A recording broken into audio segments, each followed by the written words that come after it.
की ठीक रह दे वहाँ सब तखन न एतऽ सब तगेदा पर तगेदा करैया पैसा दे। हाँ अहाँ ओतऽ जाके बैसल छियै कतौ काम काज देखबै से नहीं। हाँ अहाँ के मतलब काम नहीं एखन तक मिलल है। 10 दिन भ गेल अहाँके गाँव से गेला आ गाँव के हालत अहाँ देख के गेल रही। हाँ से लोग बुझै छै, लोग थोड़े ने बुझै छै अहाँ बैसल छै काम करै छियै। लोग तऽ इएह बुझै छै गेले घर वाला कमा के पठेनाइए हेतै। हमरा कोनो जोगाड़ कऽ दियौ ककरो से दैयो लइयो बुझलहुँ अपन ओकर दैत रहबै आ हम एतुका लोकके किछु दऽ दियै पैसा। हाँ तऽ अहाँ कहिना किओ नहि देत लेकिन अहाँ सबके दियौ प्रसादी बाँटैत रहू। हाँ चलू राखू बड़ अदरगर छी ने ताहि दुआरे फोन करै छी।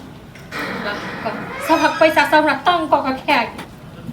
दुकान दिसन के नहीं आवे छै नहीं आवे छै पैसा नहीं भेल ताहि दुआरे। भैया तो ओहि दिन कहै छल फोन पर कि हम पैसा भेज रहल छियै सामान भैया ले तक जे बाजे छै से जे करऽ लगतै न बुझलहुँ तखन दुनिया में कियो नहीं छोड़। हाँ तो सामान नहीं दै छलू तऽ कहै छल कि अथी फोन पर पैसा भेज दे। एक टोलक रछछनिया सब निराशी सब कि हमर घर वाला गाँव आयल छल जहिया से एतऽ से गेल हतिया से बैसले ये मतलब सब नजर लगा देलक एतऽ सब नजर लगा। हाँ तो उ सब हम नहीं सुने लायलू हमर पैसा दियो दुकान के। अहाँ के पैसा हम दऽ देब बुझलहुँ अखन हमरा पास पैसा नहीं है तें नहीं देलहुँ।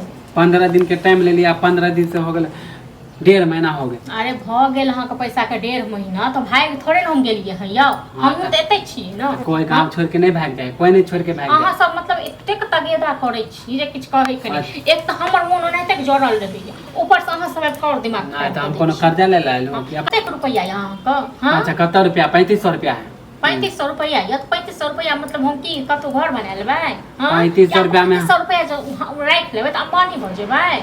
ना 3500 रुपया देबै त हम दुकान के सामान ले आबै। दुकान के सामान ल ले तो देब अहाँ के 3500 रुपया बुझलहुँ। हां तो खाली इनते बोलत रहियो दै छै नहीं हमर पैसा। ना त अहाँ पैसा पर कते पचा लेलु ओनते भैया फोन पर भाषण कई बार तक पचा लेलु हो से कहू न अहाँ जेहन बात बाजले छियै से कई बार तक अहाँ लोग पचा लेलु हो राख लेलु हो त बेमानी केलु से कहू न।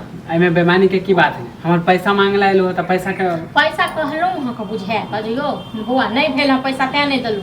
हाँ तो एक हफ्ता के समय दे छो हमर पैसा दे दी। हमरा शौक है जहाँ पैसा हम नहीं रही। हाँ हमरा रोज रोज तगेदा करे ला हमरो ने शौक है बुझलहुँ हम तो एहन लोग छियै जे भूखले रहबै न त अपने घर में सुतल रहबै आ सुत कोटबै त। हां त हमरा नहीं सुनाओ हमरा पैसा है हमर पैसा दे दी। हां त आ इहा टोल में हमको रह पड़त आ बेगारता सब को होय छै बुझलहुँ। हां त काम सब के पड़े हमहु जाने छी त अहाँ दुकान के कला नाम ले छी। हां त दुकान के नाम ले लेब त आ दुकाने का 3500 रुपया हमरा तक तगेदा करे छी नि यौ।